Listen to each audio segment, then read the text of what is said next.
Welcome to Meta Madness! Meta Madness 8, everybody! This is qualifier number 1 for the event, and we're heading into the game between the Cats and KD. It's a best of 3 series, and Braxis Holdout is our first map.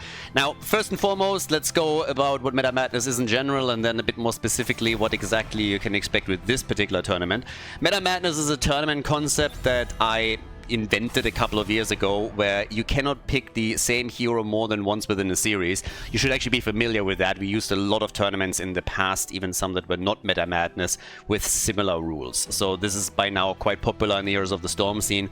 But Meta Madness always was trying to push players and teams a little bit more out of their comfort zone than only do that. And the way that we accomplish that is by pre-banning heroes. So when we're going into, let's say, the playoffs, there's going to be a certain amount of heroes that are completely banned from the entire event that nobody can pick at all. And then in addition to that, you have the rule that a hero can only be picked once within a series. So you never see the same hero more than once. So there's 2 elements to this.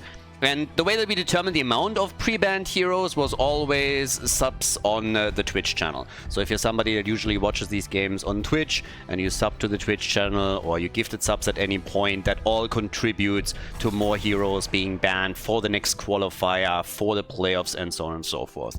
If on the other hand you're only watching, but you still would like to chip in your voice on which hero you don't want to see at all, you still can do that. Even if you're watching this on YouTube right now, there will be a link in the video description where you can participate in the poll. You don't have to be a sub, none of that.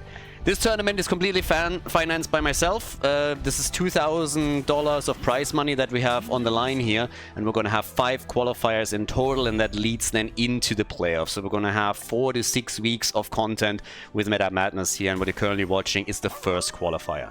Now, this is a double elimination system that we're running here. I'm going to try and make it so that it's really just very, very clear which teams can make it into the playoffs, that teams have multiple opportunities to qualify for the playoffs.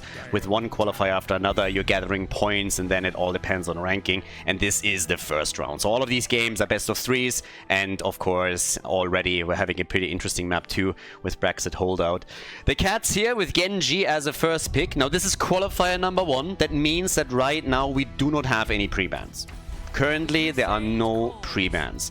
If we are reaching any of these sub-goals for the next qualifier, then in qualifier number 2, we're maybe going to start with 2, 3, 4 heroes already being pre-banned, and that is going to accumulate to a maximum of 25 for the playoffs. And of course, with every single qualifier that we're entering, I'm always going to announce if there are already pre-bans in a qualifier, and I will let you know if we have any, what those pre-bans are. Pretty much, I'm gonna let you guys know. But it's already kind of interesting to see what's happening here, because we just came from a tournament that was hosted on the Asian server, where the Korean teams were playing in the Chinese, and you can tell that Vala is being played in this game. And if we saw one thing over and over and over again in the Healing League, which was the name of the Korean tournament, it was that Vala just pretty much never made it into any games. I think she was played in the grand final at some point. Teams were trying to play around this a little bit, but this is already quite interesting. And Team KD over here is playing with the holy cow, Uther and ETC. And what is this? They're locking in the Vikings for Braxis Holdout. Now that's something that you don't see all that often, but fairly interesting.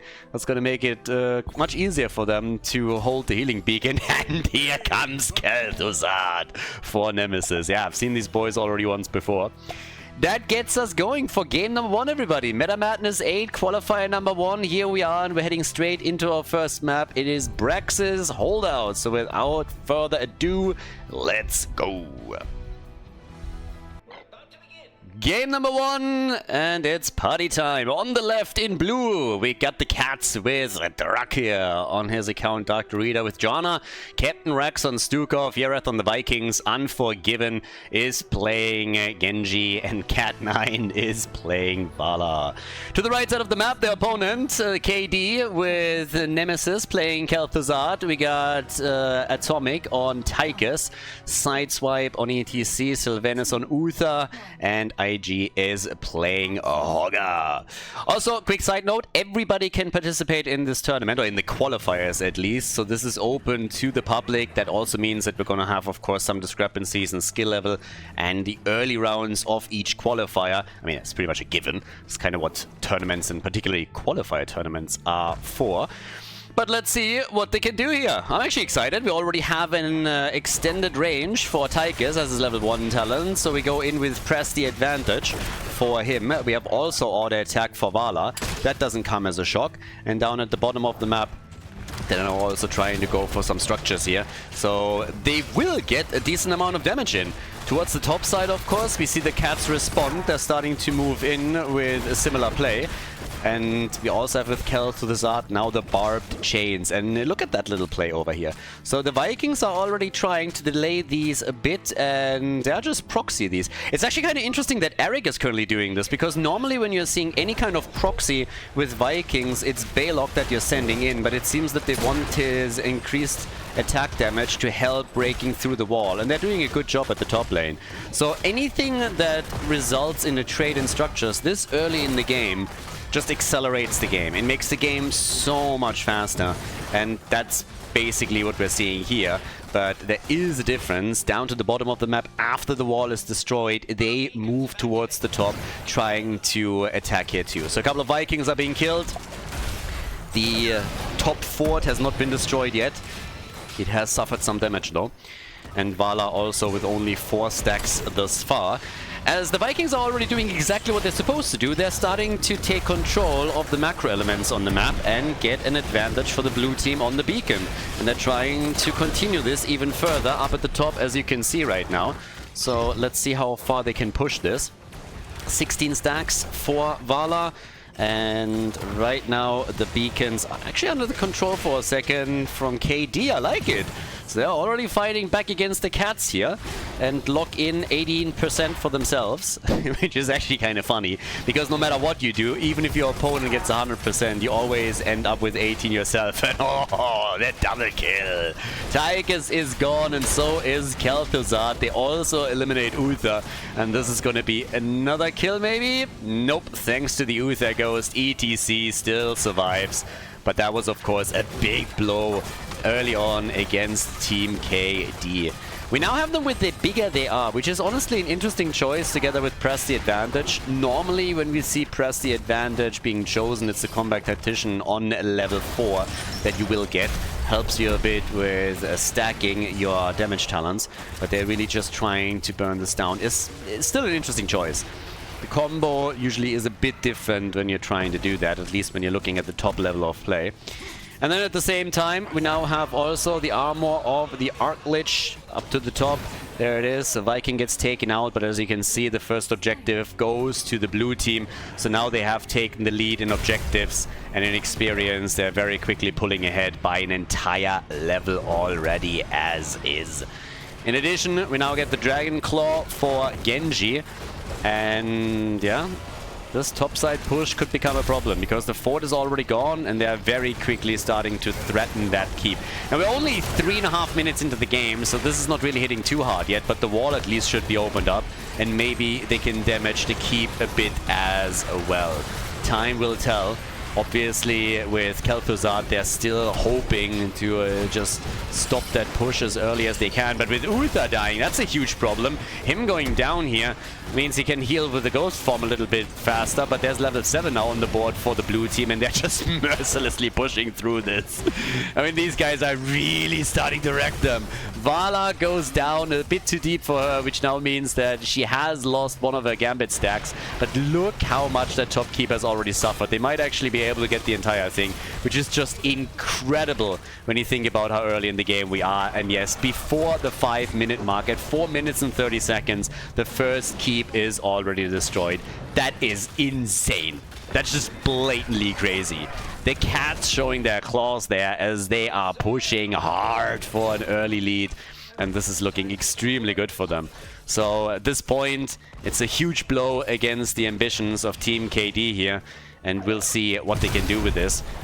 First and foremost, they're trying to get themselves a bit of a reprieve by going for camps.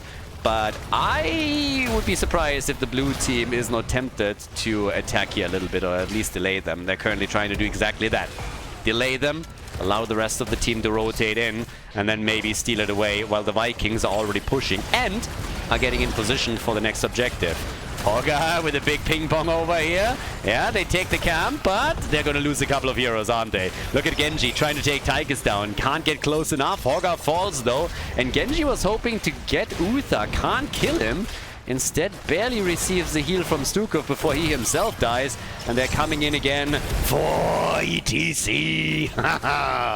Vala has died too, so that's a second stack removed. But while this happens, the Vikings have started another camp up at the top. We have... It's still well to me that Eric is the one pushing. It should really be Balog. He's a bit more mobile. He can run out of these situations faster. And obviously Balog is also needed over here. But if your goal is to push catapults in, then Balog would definitely be better. I guess at this point it doesn't matter too much. This might be part of the reasoning too. Simply because the catapults just aren't strong enough yet. We're too early in the game. I would expect Balog to take over later on. If it let's put it like this, if we're getting a later on. Because right now, we have level 10 abilities and 1.5 levels to be bridged for the red team before they can contest that in any way, shape or form. Which means that the Vikings are now very quickly going to take over the beacons, and at the bottom of the map the next push is already being set up, which has to be responded to.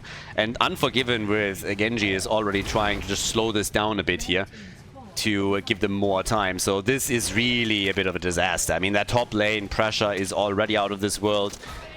Bit surprised that the Vikings are not immediately going for the beacon, to be honest with you.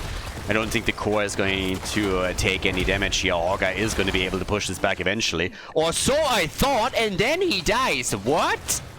Hogga dies to the Vikings team? In his own base? Okay. So yeah, that just happened, and now all of a sudden that core needs to be defended. They have taken double control now on the beacon. And that means we are getting another objective very soon. And down at the bottom of the map, it's a massacre. They go for Khaldor and take him down. Uther is dead. Tychus is on the run and gets murdered too. 11 kills, 2-3. Their cats using their level 10 abilities here. Take down another fort, start to work on the bottom keep, and even in the top lanes, they are pushing. Absolute slaughter. Let's not forget here, by the way, that the Cats are a team that multiple times have been able to reach the top 4 in a lot of tournaments that they participated in over the last couple of years. They were an absolute regular team to make it into the final rounds, or at least close to, over, I would say, the last 3 years. Whereas for KD, this is still new territory. So there is definitely an experience gap between the two teams here that still needs to be pointed out. But now with level 10, they might be able to fight back a little bit. I'm not so sure about the drill, particularly with the talents that have been taken here. I really don't like that talent. I was a huge fan of drill back in the day when we had Tychus being played a little bit differently, but of course the meta has in those last couple of years changed significantly.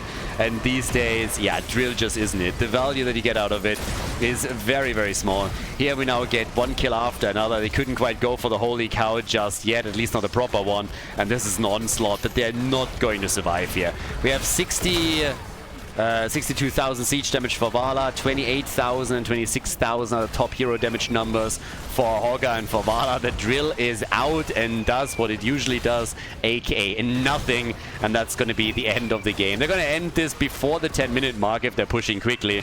So definitely going for a quick opening into this tournament. The Cats definitely starting to crush it here. Doing work and taking the lead in the best of 3 series at the first qualifier for Meta Madness. GG. Well played. Before we head into game number 2, make sure that you subscribe to the channel if you haven't done it yet so you don't miss out on any future content here on Khaldor TV. Battlefield of Eternity is our second map, and well, Didn't go all too well for Team KD. I mentioned that there is an experience gap between the two teams, and the Cats absolutely exploited that without a doubt. So now that we're heading into Battlefield, the Red team is already fighting for their life a bit. This is the winner bracket though in the qualifier, so if they lose here, they still have a chance to make a run through the losers bracket and get themselves some points. Now keep in mind, in these qualifiers you gather points depending on how far in the tournament you go. So you don't have to win the tournament. So even if Team KD drops into the losers bracket and then wins a couple of additional matches, they can gather a few points, and if they regularly participate in all of those qualifiers, they might be able to make it into the playoffs here. So this is also getting rewarded. The Cats, on the other hand, they really want to now show their skills off, I suppose. The heroes that have been played in the previous map cannot be played again. So there's currently 10 heroes that are unavailable for the two teams to pick any longer. Now again, as we are going into additional qualifiers, qualifier number 2, number 3, there will be pre-banned heroes added to all of this, and I will always point that out. But for this particular series, all that you have to know is that only the 10 heroes that were played on the previous map cannot be played again, which means no Genji. And since Hanzo has been banned, it means that we're not getting any Shimadas in the game, and that is a win in my book. So yeah, Genji out. Hanzo also eliminated. And let's see what else is going to get banned. With, by the way, Hanzo banned, Vala out, Genji out. I think there's a good chance that we're going to get another Li Ming pick at some point for Battlefield of Eternity. We get Anduin first. That's a very early pick. But yeah, when it comes to immortal damage, again, Li Ming would be a good choice here. You could go Jimmy, of course, too, but they're going down exactly that path I just highlighted. Li Ming as an early pick for the Cats, and together with that, we also get Diablo. So Dibbles is in the house. And what exactly are we gonna expect from Team KD? Now, particularly crazy, it's going to be particularly crazy once that we're going, you know, into the playoffs, into maybe some of the late qualifiers where we have more and more heroes pre-banned, where also we're looking at best of 5s, not only best of 3s. Then we might even see Nova or some others. But it's already cool that we're getting Deathwing and Alarak in game number 2. So KD definitely going for some of their comfort picks as they're trying to change things here and force game number 3. But after the little beating that they received in game number 1, they of course have to step it up in order to make that happen. So Garrosh gets banned, a little bit of a frontline focus that we currently get from the Cats' perspective. But what's it gonna... Ooh, they ban Whitemane. Alright, Ana is out, Whitemane is out. Plenty of supports to choose from though. So they're not running out of options anytime soon here. And now the only question is, what exactly is the additional damage dealer? It's Greymane. Lucio was up this time, so he gets picked. We get Greymane for additional damage on the Immortal, together with Li Ming, a really nice combo that we're getting, obviously. And can chunk down the objective extremely quickly. Whereas we're still lacking that from KD. So I'm a bit curious to see what exactly they are now going to add. We have Varian, alright, and Leoric. So they don't really have a range damage dealer. I mean, they got Alarak and Deathwing who have some range to their name, but now there's a third damage dealer. What is this? 2018? 3 damage dealers with a single tank? Damn. The Cats are definitely having a little bit of fun here. I think I just time traveled. This is like the first year of Heroes of the Storm, what we're seeing. Alright, Battlefield of Eternity, everybody. Let's go. Game number 2. The Cats are definitely embracing the tournament spirit here. We have 3 damage dealers for them. I feel it's 2018 again. It's kind of funny. Back then it was always... When people started to play a melee hero on the side lane and therefore a second frontliner, people were always like, oh my god, they don't have any damage. It was the biggest meme, and particularly Storm Lake. It took them years to catch up, but yeah, so they're embracing the Meta Madness spirit. We have Dark Reader, aka Drak here on Greymane, Erath on Reyna, Unforgiven on Li Ming, Captain Rex on Lucio, and Nagrom is playing Diablo. To the right side of the map, Team KD with IG on Leoric, Nemesis on Alarak, Atomic on Deathwing. We get Sylvanus on Anduin, and Sideswipe is playing Varian as we are headed for that bot lane. Reyna on the solo lane. Oh, it's honestly amazing. I mean, guys, again, kids, don't try this at home. Don't look at this game and think this is actually meta in Heroes of the Storm right now. It definitely isn't. So if you're trying this against some teams that are a bit on the higher level, you're going to get spanked so quickly that you don't know what happened to you. So yeah, still, no matter what map we're talking about, having a second frontliner, having a side laner, a melee bruiser there is still what you're looking for. But they are definitely going for a bit of a different approach after they made game number 1 already a speedrun. So the Cats are just clearly saying, alright boys, we are clearly the better team. Let's make this an interesting one. Let's shake this up a little bit and let's get all that damage in. They can't kill you when you kill them first. So that's pretty much what they're thinking. So Jimmy is side laning it. Is not stacking, has gone into Exterminator as you would expect. I mean, what else? We are on Battlefield of Eternity after all. And, well, let's see what... I mean, they should be able to lock that first Immortal down within seconds. It's honestly crazy. They got Greymane, they got Exterminator, and then they also have Li Ming. That's a huge amount of single target damage if they are properly adding that up. So, yeah, that's going to be interesting, to say the least. But maybe KD can play around this a little bit. They have a very melee-heavy lineup. Now, of course, they have a few heroes in here that also have some range to them. But just generally speaking, there is no designated long-range damage dealer with auto attacks or anything like that. Everybody here wants to be a bit closer to the action. Deathwing also, of course, the opportunity to still go for the barbecue play a little bit. But we'll see how much they can do in these fights. They're a little bit more beefy, they're a bit more tanky, and could therefore also try to sustain themselves throughout these fights. It's always a bit tricky, by the way, when you're going up against Greymane and Lucio, because it can easily rotate between lanes thanks to the added speed from Lucio, and then try and get some swipes in against structures to take those out. And there is already a fair amount of damage up at the top, and that could result in the first kill, and indeed it does. Alarak gets Alarekt, and he is gone. And he's not the only one. It seems like the fort here doesn't stand a chance either. And yes, this is the Cats. And I have to highlight this again. Guys, Team KD, they're not bad.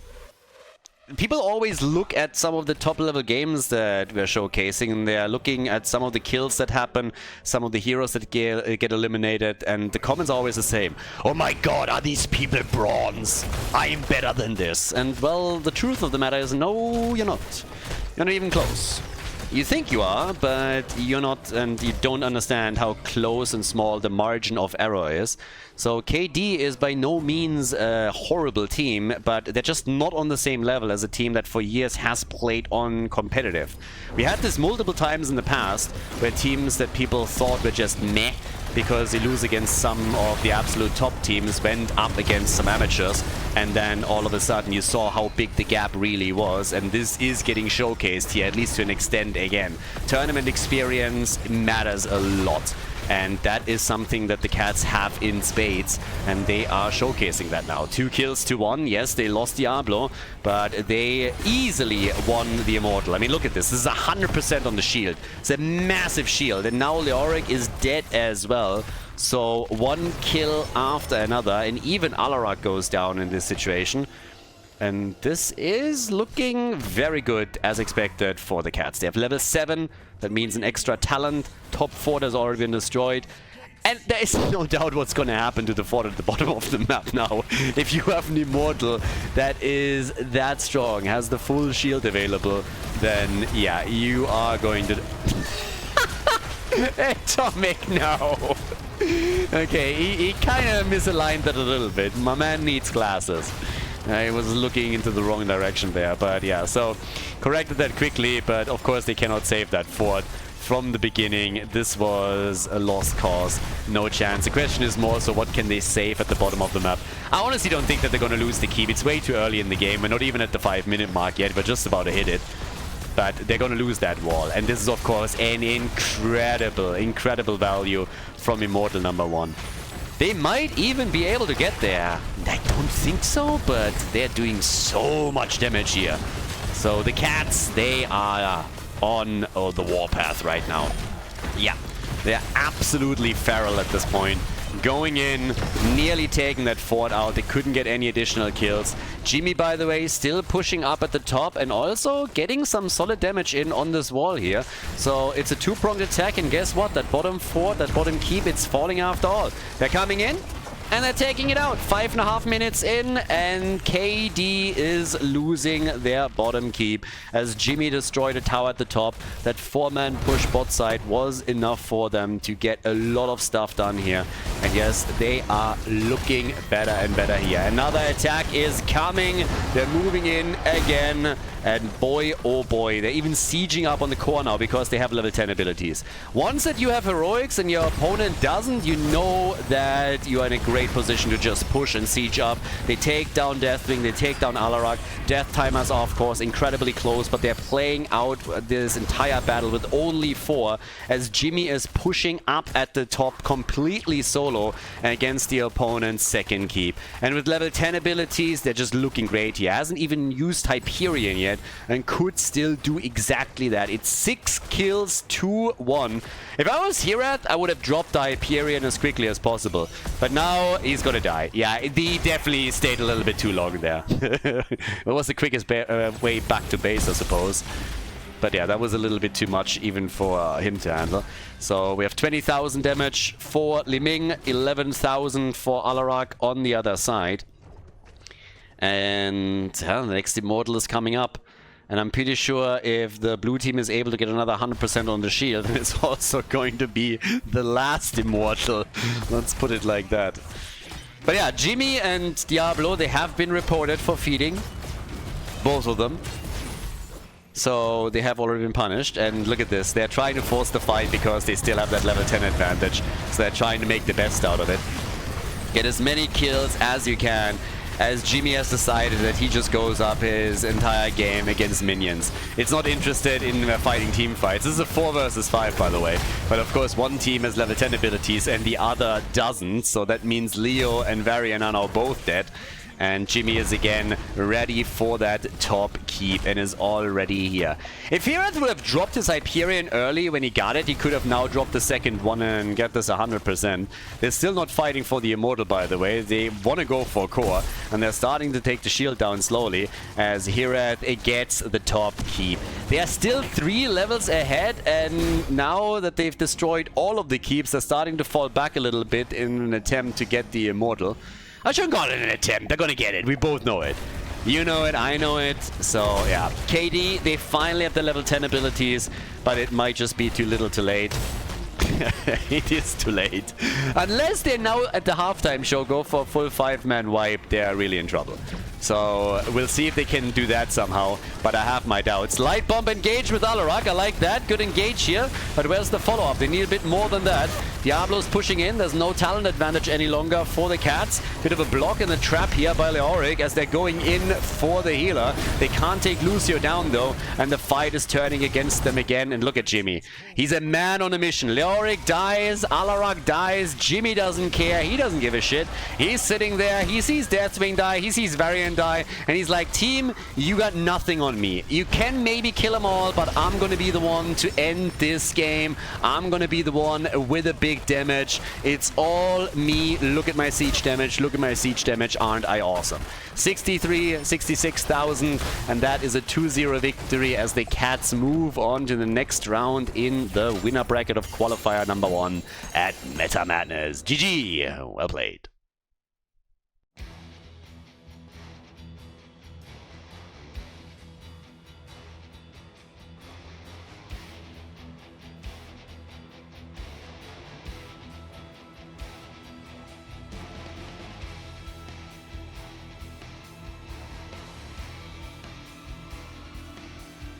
Thank you everybody for watching the video today. I hope that you enjoyed the show and the commentary. And keep in mind that the spoiler protection that is going to run for the rest of the video is made possible by all the support on patreon.com. So guys, if you want to support my work, if you want to help me start new projects and keep the spoiler protection in place, please consider heading over to patreon.com/Khaldor. There's also a link in the YouTube description, and check that out. Thanks in advance, and see you guys next time with more esports coverage here on Khaldor TV. Have a great day.